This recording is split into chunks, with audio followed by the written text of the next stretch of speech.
लोकेश का सियासी मुस्तकबिल खुद चंद्राबाबू बर्बाद कर रहे हैं। असदुद्दीन ओवैसी की तनकीद। असदुद्दीन ओवैसी ने टीडीपी सरबराह चंद्राबाबू नायडू पर शदीद तनकीद की। उन्होंने कहा कि 14 साल वजीर आला रहना काफी नहीं था। क्या चंद्राबाबू के बाद पार्टी का वारिस तुम्हारा बेटा लोकेश ही है, जूनियर एनटीआर नहीं। ओवैसी ने कहा पार्टी जूनियर एनटीआर को नहीं बल्कि लोकेश को सौंपनी चाहिए। चंद्राबाबू के फैसले लोकेश के सियासी कैरियर को नुकसान पहुंचा रहे हैं। लोकेश का मुस्तकबिल खुद उनके वालिद के हाथों बर्बाद हो रहा है। पार्टी में क़यादत की गैर यकीनी सूरत-ए-हाल लोकेश की कमजोरी बन रही है। ओवैसी ने मशवरा दिया कि वक्ती फायदे के लिए तवील मुद्दती क़यादत को नजरअंदाज न किया जाए।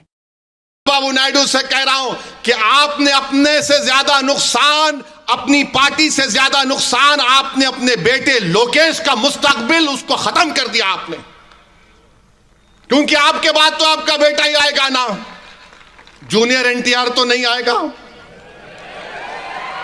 अब्बा इतना पॉपुलर है उन्हें, मेरे को नहीं मालूम आता क्या उन्हें, आता क्या नहीं न्यूज बनना ना, ये भी आप लोकेश को परेशान कर दिए। अरे उसका तो देख लेते, कितना तुम करेंगे, तुम हो गया ना 9 साल आंध्र प्रदेश के चीफ मिनिस्टर, 5 साल आंध्र प्रदेश के, बस है बच्चे को देखते अपने, मगर आपने लोकेश को परेशानी में डाल दिया।